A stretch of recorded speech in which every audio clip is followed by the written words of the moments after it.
Siap. Gerak. Hormat. Gerak.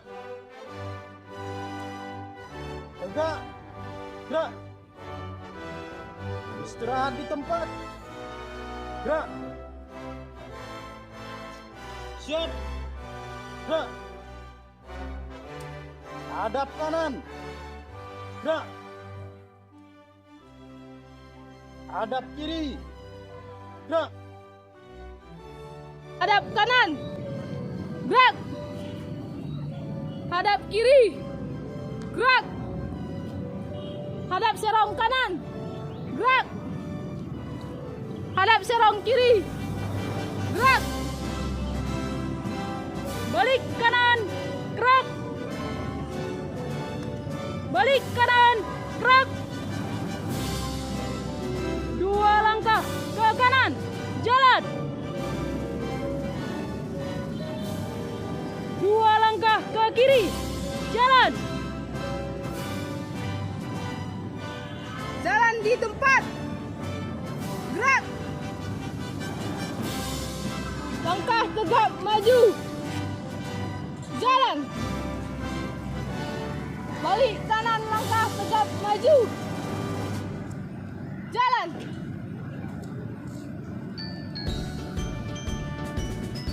Balik kanan, henti. Kuat. Jalan di tempat. Gerak.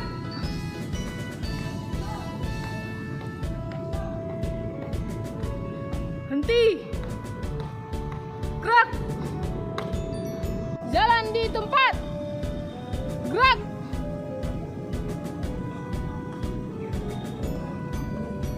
Langkah tegap maju. Jalan. Balik kanan, langkah tegap maju. Jalan.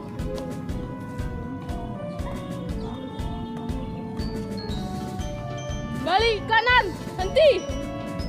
Gerak. Siap. Gerak. Istirahat di tempat. Gerak. Siap. Gerak. Bubar. Jalan. Mode alert dinyalakan, alert mode on. Bukan berarti kita ingin menakuti atau menyebarkan kepanikan, tetapi belajar dari pengalaman akan lebih bijak kalau kita sekarang jauh lebih waspada.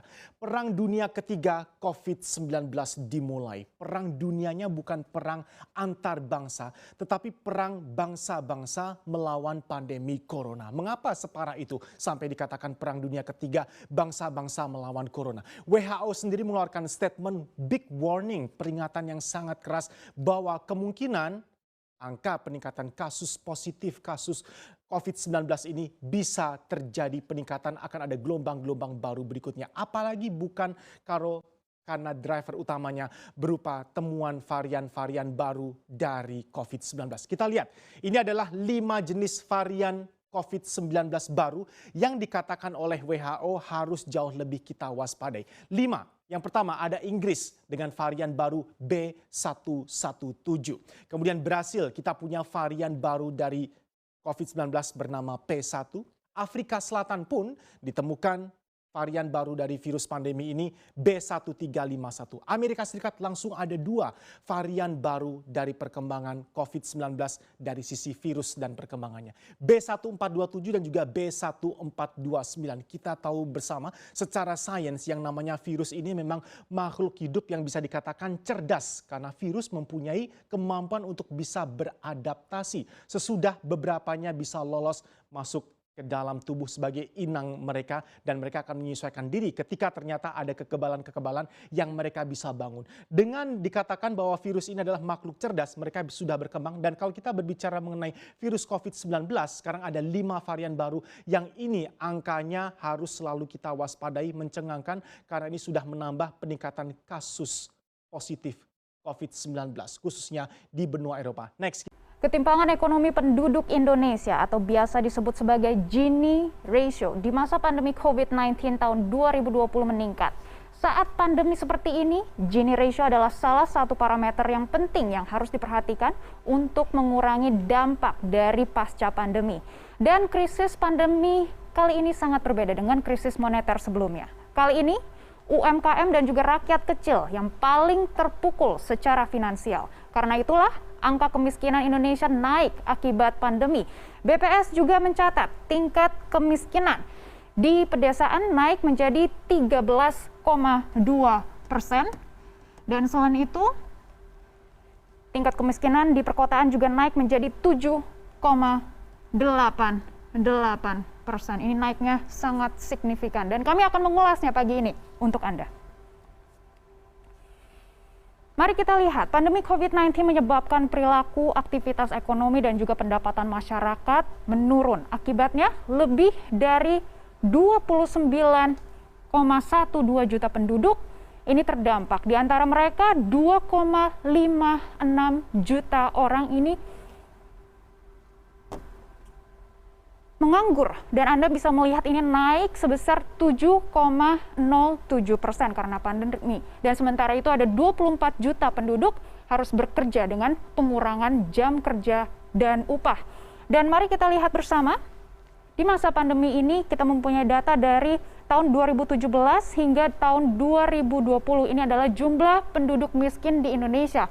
Pada tahun 2019, jumlah penduduk miskin di Indonesia sempat single digit atau di kisaran 9%-an. Tapi data terakhir September 2020, penduduk miskin Indonesia sudah di angka pucuknya, yaitu adalah 27,5 juta penduduk miskin Indonesia, dan persentasenya ini sudah mencapai 10,19%.